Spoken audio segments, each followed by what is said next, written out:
Alright, magandang araw ho sa inyong lahat mga kapatid. Ako po si JDB, ang inyong abang lingkod. Pag-usapan natin ngayon itong gumuhong tulay po ng Santa Maria Cabagan Bridge. Okay, yung pinagawa po, ganito yan panahon ni Duterte, 2017, official talagang nasimula ng pagpapagawa niyan. Panahon din niya, 2021, nang natapos itong tulay na to. However, within 1 year, na ginagamit na po, nako po, kahit light vehicles lang, kumikending-kending yung tulay. Grabe daw, di ba sabi nga sa live natin kahapon, yung mga taga dyan, grabe ang paggalaw ng tulay. Baka ho yung tulay, gustong gumanon, baka ho gustong humakbang, kaya lang may nakatali sa binti No, kaya nanginginig yung tuhod. Kaya light vehicles lang. Pero, napakahaba po pala ng tulay na yan. Originally, yung tulay na yan ay ginawa yan para lang literal na magtawid doon sa ilog. Pero ang gusto po ni Pinoy noong 2015, lumawak yung masasakop nito. Tatawid hanggang doon sa Cordillera Administrative Region. So nagkaroon ng expansion. Okay? So 2014, ongoing yung paggawa niyan. Sabi rin sa balita Diba? Kaya lang nga ho, yung expansion, panahon ni Duterte, sinimulan ang expansion ng tulay. No, so, ang dapat yan, matapos yan ng 2019. Kaya lang, hindi kinaya. Ang nakapagtataka dito, bakit masyado silang bida-bida? Magmula po pala sa 1.8 billion pesos na nauna ko nang sinabi nung first time nag-content ako nito, yung ganyang klaseng tulay, hindi kakayanin ang wala pang 1 bilyong budget. Nanakawan pa kasi yan. Ay, nagmamahal. Ibig sabihin, nagmamahal pa ho kasi ang presyo ng bilihin. Di ba? Hindi naman po pwedeng isang araw, bilhin mo lahat ng mga materyales, di ba? Para magdatingan na sa iyo yan dyan, kasi hodang magtaasan pa ang presyo. Hindi naman huubrang ganun, di mabubulok yung mga bakal. Di ba? Titigas yung mga simento. Sa kukupad ba naman ng mga Pilipino magtrabaho? Ewan ko na lang pag walang bantay, ganun So, anong nangyari? Ito hong tulay na to ay nung makita nila na may mga crack-crack yan within a year, sabi rin sa report. And then ang ginawa nila ay nirestrict na nila yung mga light vehicles na mga dadaan from light into super light. Ngayon, 2023, nagkaroon ng kasi napondohan na yan para sa 249 retrofitting budget. Bakit po nagkaroon ng retrofitting? Ano ho bang ibig sabihin ng retrofitting? Additional na component na wala po, missing doon po sa tulay nung ito po ay ginawa. Bakit kayo maglalagay ng retrofitting? Ibig sabihin, patitibayin nyo yung tulay. Bakit yung patitibayin ng tulay? Kasi mahina ang tulay. Dili sagot. Mahina pala yung tulay na pinagawa, Kaya pala nagkaroon ng retrofitting. Ngayon, nung nagkaroon ng retrofitting, 2023 nagkaroon ng bagyo. May isang bahagi yung tulay na yan na nahulog. Nung mahulog, so nirepair uli. 2024, February 1, natapos yan. Ang nagpailaw dyan, yung LGU nila ang gumastos ng mahigit 200 milyones para sa pailaw, para gumanda. Diba? Pero yung tulay pala nilang pinagmamalaki dyan, mula sa Duterte administration, at ang secretary niyan ngayon ay ang Senador Mark Villar, langhiya, ang tulay nyo palang pinagmamalaki, napakaganda nga naman. Pero wala naman palang ibubuga. Diba? So, nangyari ngayon dyan, gumuho. 27 days lang ang pinalipas, pinaggumuho na. Saan ka naman nakakita ng tulay na mayroong flagman? Tapos napakahaba at napakaganda, parang mala San Juanico Bridge na tulay, yung tibay wala. Tapos di ba, hindi pwede ang beyond 40 tons? Anak ng putya, ano to, pinagloloko nyo kami? Gumawa kayo ng tulay na mas matibay pa yung nasa ibaba. Di ba? O sabi ni Kuya Jun TV, Boss, Boss Jeremy, dito sa Guam, ang bibilis gumawa ng mga Pinoy at pulido pa. Halos lahat ng construction worker dito, Pilipino. Alam niyo sir, ang naiiwan po dito, yung mga basura. Dahil po sa brain drain. Dapat po, yung mga kababayan natin ditong naiiwan, magtinurin sila sa trabaho, di ba? Hindi yung pagkawalang bantay, martilyot kamay lang yung nagtatrabaho. Kaya nga yung film center, gumuho yun. Dahil sa ganyan, ang tatay ko nagtatrabaho rin dyan ng mga panahon na yan. Sabi niya, si Stonehill, pag nagdala ng sahod namin yan, nakakahon ng pako. Kahoy ang lagayan. Tapos may yung box talaga, mga palutsina, yun ang lagayan ng pera. Sabi niya, yung supervisor dyan, tamad-tamad din. Naririnig lang nila yung sa may film center, pak. Pero pag pinuntahan mo daw yun, nakahiga yung empleyado, yung iba nanikinig ng drama, ng simatar, tanghali, makikinig lang. Tapos yung kamay lang pumupokpok. So para maririnig nila sa labas na may taong nagtatrabaho. Ngayon, nung panahon ng kailangan na itong matapos, minadali na. Kakapusin na eh. Di gumuho yung semento bago pa. Yung hindi pa tapos yung curing time, nagpatong ng mga poste, biga, 'di ba? Tsaka mga panibagong palapag, edi gumuho, patay sila yung mga salarin. 'Di ba? Yun ang problema eh. Pag walang bantay. 'Di ba? Shoutout sa mga kababayan natin, mga pulidong magtrabaho. Okay, going back. So, ito ho yung video, kuha po ito doon sa truck mismo, yung nakita yung nakasabit na ganun. Ito yun. Ayan siya, nagbabaybay.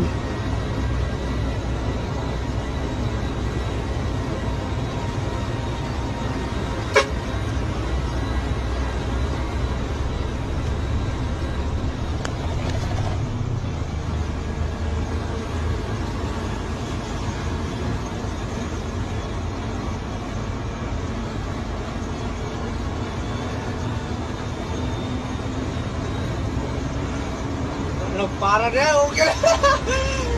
Para ICQ lang.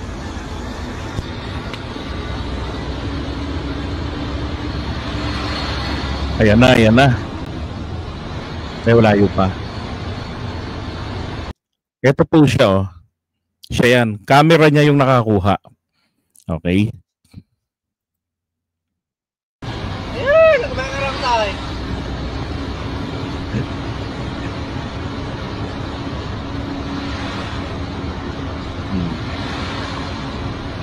May nauuna. Maganda naman talaga yung tulay, yung fairness. Maganda naman. Ayan, makalit ah. Ayan na, malapit na siya. Magsama lang no, diba? Ang ganda ng pailaw At saka yung bakal sa gilid na tuwid. Diba? Ang lalayo ng distansya Kasi katusok lang pala roof arco na kongreto. My God. Dapat bakal. Buhay yung driver, Mabteng. Pasular ka talaga. Tumakas nga yung driver agad pagkatapos ng insidente, pero sumukong rin.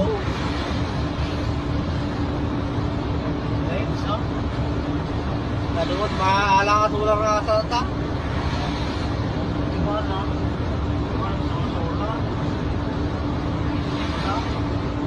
Hindi nga lang.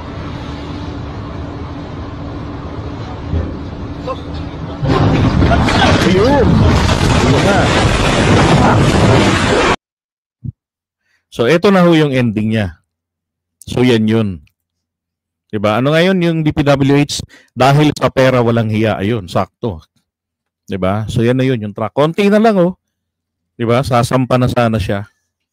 Alam niyo ho, isang malaking katarantaduhan ang gagawa ka ng tulay na ganyan, hindi ganyan kaganda. Diba? Tapos hindi pwede yung mabigat. Probinsya po yan. So expected po kapag ka probinsya, ito hong mga tulay nila, dadaanan niya ng mga mabibigat na mga sasakyan. Diba? Sinasabi nila rin, palusot po rito ganire. Yan daw mga ganyang klaseng truck, yan daw po ay ban sa ibang probinsya. I don't fucking care. Yung tulay ho bago yan. So dapat, diba? Yung tulay, futuristic palagi yan na updated kung ano yung sa hinaharap, yung mga 'di ba dapat pinag-aaralan nila in advance yan kung ano yung mga current sa ibang bansa na posibleng dumating dito, mabibigat na truck. 'Di ba dapat ganun? Bakit ang San Juanico Bridge hindi pa yata uso yung ganyang truck?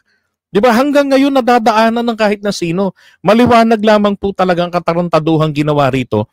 Magpapagawa ng isang proyektong maliit ang presyo ang gagamitin. 'Di ba? From 1.8 billion, kaya nga pinaiimbestigahan ito ng Kongreso eh. Kasi bakit from 1.8 billion binago-bago yung disenyo? Bakit kinakailangan ang tulay magmukhang tulay na gawa ng China? 'Di ba? Pilit nilang ginagaya itong mga tulay na to sa tulay na binigay ng China rito. Yung Binondo Bridge, yung Pantaleon Bridge, yung parehong tumatawid ng Pasig River. Bakit kailangan parehong may arko? Oh, ngayon ang problema ito, tong arko na to, tong bakal, yung ganyan, yung C, ginawa nilang konkreto, di barag. Di ba kada vibration, kada daan dyan ng sasakyan, vibrate yan. O din, lumambot tuluyan ng gumuho. Di ba? At alam niyo ba kung sino yung nag-file ng resolution para sa investigation na ito? Wala hong iba kung hindi po ang Makabayan Bloc. Ang tanong, bakit wala sa mga non-activist congressman or even senators ang nag-file ng resolution para ito ho ay maimbestigahan? Bakit walang may gusto na tumulong sa ating Pangulo? Diba? Naturalmente, ang ating Pangulo, ang kanyang sasabihin dito ay sino yung posibleng o ano yung posibleng fault nito. Ang sabi nga niya, design ang problema rito. Kasi nga naman, paano hindi magiging design? Ako man from the very beginning, yun na talaga ang problema rito eh. Yung design, kasi nga pilit magpapogi para masabi lang na walang korupsyon. Pero ang totoo, budget ng kaunti, pero unti-unti naman magpapadagdag, 'di ba? Ng mga pondo. Ganun ang technique diyan eh. So syempre kapag yan ay nababalita na sa tao, first impression lasts. Right? This 639 million lang pala yan. Ang ganda ng tulay namin, ang haba, packing A. Pero ang totoo, umabot na pala ito ng 1 billion. Dahil nga po sa expansion. Ganun ang tirada rito sa mga construction ng DPWH. Nakapagtataka yan eh. Bakit ganun 639 million pesos? Tapos kahaba-haba ng tulay, ang ganda-ganda. 'Di ba? Tapos ngayon ang gumuho, walang iya, kasalanan ng BBM kasi pina-retrofitting. Tragista yan. Ngayon, ang gagawin na naman dito, uulitin na naman yan. Actually, buong tulay yan, lahat yan. Hindi lang yan, bahagi na yan. Para sa akin, dapat po lahat yan. Inspeksyonin yung quality dyan.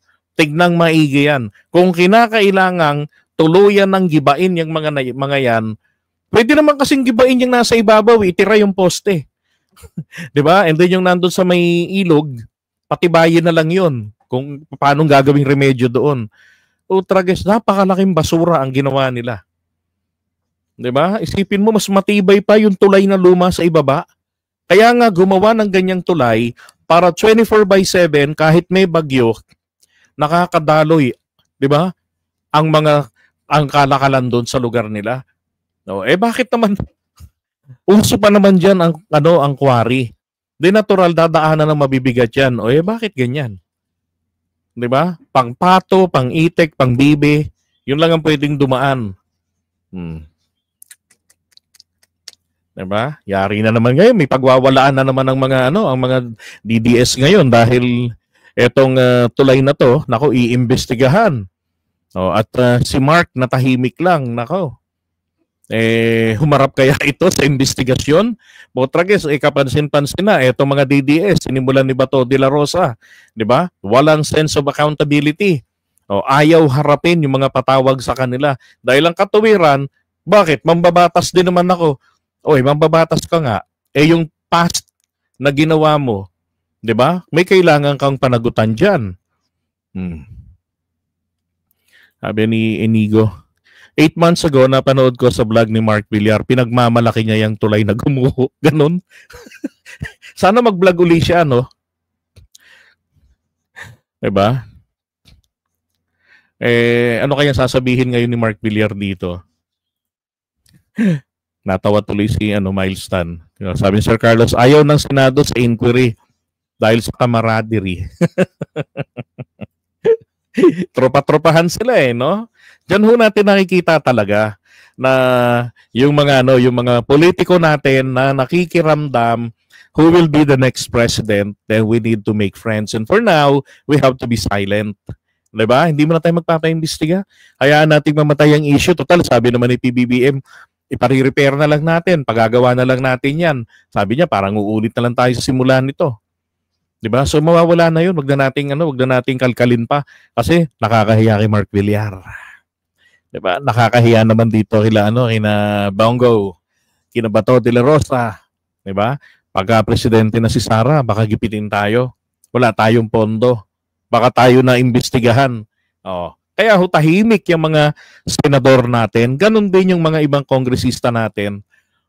Diba? Kung tutuusin, ilang araw iniisip ko, sana merong mga kongresista dyan na mag-file ng resolution para dito.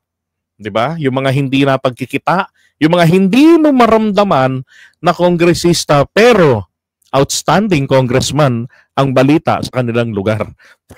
Para yung congressman namin. Number 2 daw, most outstanding congressman, walang hiya. Tapos yung mga kasama niya, yung mga hindi na pagkikita sa House, auto attendance lang, tapos sibat na. Never humarap sa mga, siguro isang beses lang yata sa 3 taon, humarap sa committee hearing. Wala pang 2 oras, naglaho na. Diba? Ay, nako. Sana nga, yung investigasyon na yan, diba?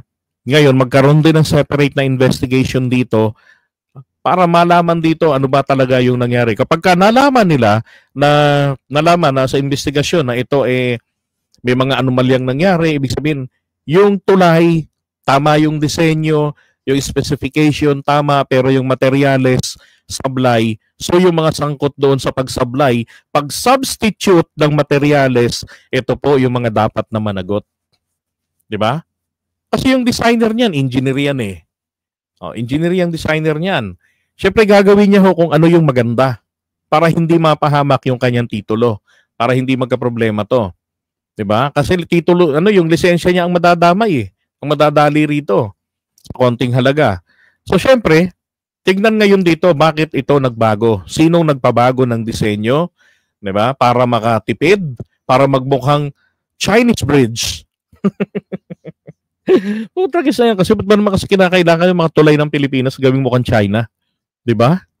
Hindi nga po tinatanggi nga po nila Maribel Hindi raw. Ang dinadahilan nila, walang kwenta pala. Hinakaw lang daw na naman ni BBM yung pera na binudget, yung 249 million para sa retrofitting. Kasi daw gumuho. So dapat, hindi guguho. Kasi nagkaroon ng retrofitting. Dati nang mahina ang tuhod ng tulay na ginawa nila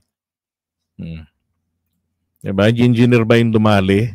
Nako, tsaka sina Purman. Diba? May engineer kaya yan sa site? Baka puro foreman yan. Diba? Sige, gawin mo. Arko ba yan? Semento gamitin nyo, lagyan nyo ng bakal. Pareho din yan.